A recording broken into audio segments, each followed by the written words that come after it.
বিসমিল্লাহির রহমানির রহিম। আসসালামু আলাইকুম। আজকে আপনাদের জন্য একটি ধামাকাধার একটি ঈদের স্পেশাল আপনাদের জন্য খুব সুন্দর আর আনকমন একটি ড্রেস কাটিং শেয়ার করব। আর এই ড্রেসটি হচ্ছে আপনার জামার মানে থ্রি পিসের সাইড থেকে বেঁচে যাওয়া কাপড় বা সালোয়ারের সাইড থেকে বেঁচে যাওয়া কাপড় আপনি আপনার বাচ্চার জন্য একদম ম্যাচিং বানাতে পারবেন।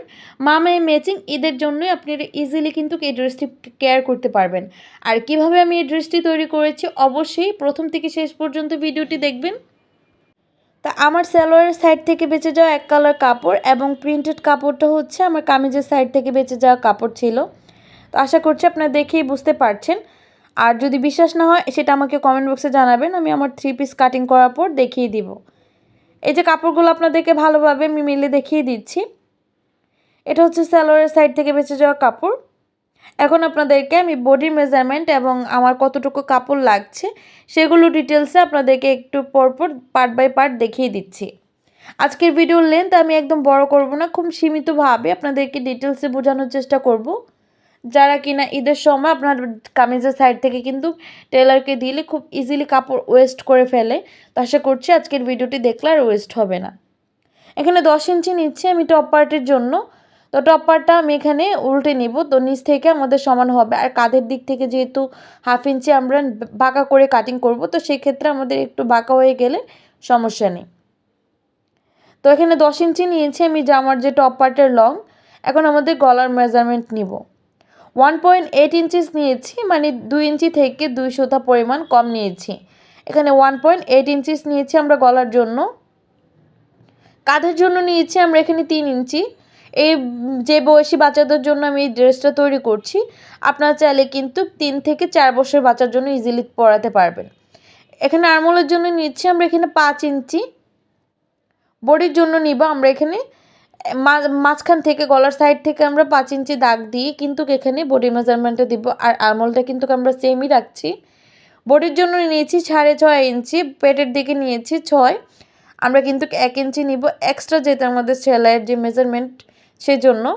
আর গলার জন্য নিচ্ছি আমরা এখানে 4 ইঞ্চি। এখানে আমরা জামার অংশটা কাটিং করে নিব।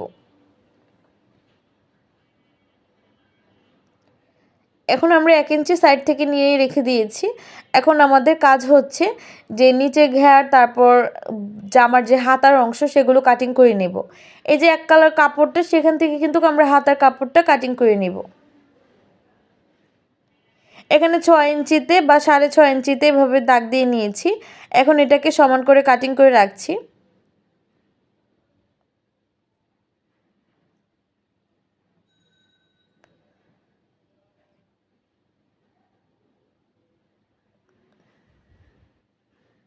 এখন আমাদের প্রিন্টেড কাপড়টা এখানে ভাঁজ করে নিব। প্রিন্টেড কাপড়টা ভাঁজ করার পর আমরা মাঝখান থেকে এটা আলাদা করে নিয়েছি। এখন আমাদের 11 ইঞ্চিতে এভাবে দাগ দিয়ে নিয়েছি। 11 ইঞ্চি, এটা যেহেতু 4 পার্ট এখানে কাপড় আছে বা 2 পার্ট, তো এটা এখানে 4টা পার্ট আমরা কাটিং করে নিয়েছি 2 পার্ট হিসাবে। আবার উপর থেকে প্রিন্টেড কাপড়গুলো এভাবে কাটিং করে নিব। আমরা কামিজ কাটিং করার সময় যেহেতু 4টা ভাঁজ করে নিই, এখানে কিন্তু 4টা পার্টই আছে। এখন আমি পার্ট বাই পার্ট এগুলো আমরা কাটিং করে নিব। যেহেতু এগুলো আমি টুকরো কাপড় দিয়ে তৈরি করছি বা কামিজের সাইড থেকে বেঁচে যাওয়া কাপড় দিয়ে, তো সেই কারণে আমাদের ঘের যতটুকু হবে ততটুকুই এনাফ। এভাবে কিন্তু বলা যাচ্ছে না আমি কত ইঞ্চি ঘেরের জন্য নিয়েছি। এটা হচ্ছে আমি যতটুকু আমার কামিজের ঘের মানে বেঁচে গিয়েছিল সেখান থেকে রেখেছি। এখন যে নিচের দামানের পোর্শনের কাজটা সেটা আমরা বডিতে ব্যবহার করব। এখন এভাবে দেখাচ্ছি, পরবর্তীতে আমরা কাঁধের অংশ সহকারে কিন্তু বডিটা সেলাই করব। এটা কিভাবে সেলাই করি সেটা আপনাদেরকে সেলাইয়ের সময় দেখিয়ে দিব। আমাদের কিন্তু ড্রেসটা এবং দামানের নিচের পোর্শনটা কাটিং করা কিন্তু হয়ে গিয়েছে। এখন জামার পট্টিটার জন্য যে আমরা গলার নিচের যে ডিজাইনটা করব, তো সেটা রেখে সেলাই করে এখন আমরা ছোট ছোট করে কাট করে এটা আমরা ভাঁজ দিকে ঘুরিয়ে নিব। ভাঁজ দিকে ঘুরিয়ে আমরা অবশ্যই একটি চাপ সেলাই দিয়ে দিব। আপনি চাইলে চাপ সেলাই দিয়ে দিতে পারেন। এখন সাইড থেকে কাপড়টাকে ভাঁজ করে আমরা একটু ডিজাইন করার জন্য এখানে লেস ব্যবহার করব। যেহেতু ঈদের জন্য, তো লেস ব্যবহার করলে কিন্তু খুব আনকমন লাগবে। এখানে আমি ঠিক জামার ম্যাচিং কালারে কিন্তু নিয়েছি, একটু 19-20 হলেও কোনো অসুবিধা নেই। এখানে সেলাই করে নিচ্ছি। আর লেস সেলাই করার সময় অবশ্যই নিডেলে বড় সেলাই দিয়ে রাখবেন। এখন দুই সাইডে আমি এখানে লেসটা জয়েনিং করে নিচ্ছি।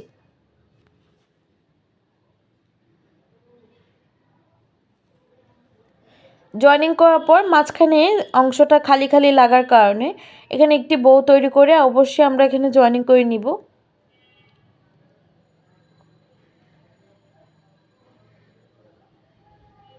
বউটা তৈরি করার জন্য আমি নিচের যে দামানের পোর্শনের জন্য আমি কাপড়টা রেখেছি এক কালার, তো সেটা যেহেতু 6.5 ইঞ্চিতে আমরা কাটিং করেছি, তো সেম ওই সাইড থেকে বেঁচে যাওয়া কাপড়টা দিয়ে আমরা এখানে একটি বউ তৈরি করে নিয়ে লাগিয়ে দিয়েছি। তারপর কাঁধের অংশগুলোকে আমরা সেলাই করে আটকে দিব। সেমভাবে পিছনের গলাটাও আমরা সেলাই করে নিয়েছি। কাঁধের অংশগুলোকে ভালোভাবে আমরা সেলাই করার পর এখন আমাদের কাজ হচ্ছে হাতার অংশের জন্য। এখানে যেহেতু সাইড থেকে বেঁচে যাওয়া কাপড় আমাদের এক্সট্রা ছিল, সেখান থেকে আমি এভাবে একদম কর্নারভাবে হাতাটা কাটিং করে নিয়েছি।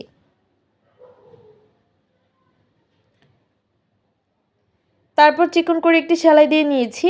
সেলাইটা দেওয়ার সময় অবশ্যই খেয়াল রাখবেন, যেহেতু এটা সাইড থেকে, তো এটা 2 ভাঁজ করার দরকার নেই। আমরা একটা ভাঁজ করে সেলাইটা করে নিয়েছি।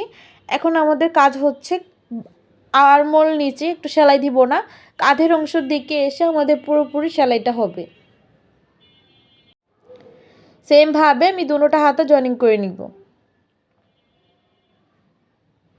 তারপর আমাদের বডি মেজারমেন্টস অনুযায়ী আমরা এখানে সেলাইটা করে নিচ্ছি। সেমভাবে দুইটা সাইডই আমি কমপ্লিট করে নিব। দামানের পোর্শনটা সেলাই করার জন্য আমরা চিকন করে সেলাই করে তারপর কিন্তু এভাবে কুচি দিয়ে নিয়েছি।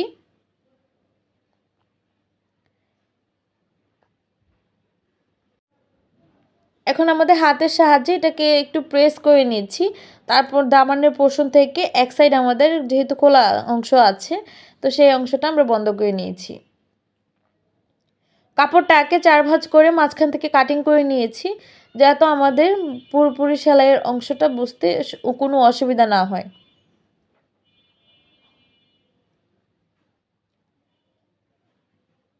বডির মেজারমেন্টটা করার জন্য আমরা সাইডের যে কাপড়টা সেটাকে সাইডের অংশের দিকে রেখে, মানে সাইড ফোরের অংশের দিকে রেখে এভাবে কিন্তু আমরা এখন বডির মেজারমেন্ট অনুযায়ী সেলাইগুলো করে নিব।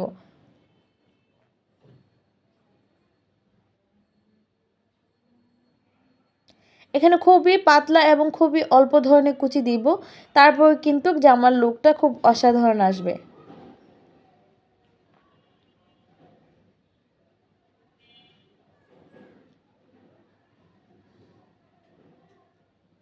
আমি সেমভাবে পুরোটা ঘের কভার আপ করে দিব।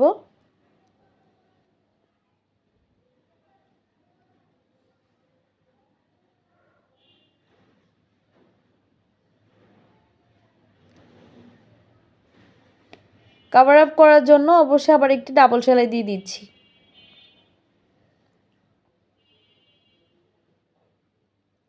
এই হচ্ছে জামাটার ফাইনাল লুক। আশা করছি আপনাদের কাছে এই টুকরো কাপড় দিয়ে এই ডিজাইনটি ভালো লেগেছে। আশা করছি আপনিও আপনার বাচ্চার জন্য ইজিলি এই ড্রেসটি তৈরি করতে পারবেন, বা আপনার নতুন বিজনেসের জন্যও তৈরি করতে পারবেন।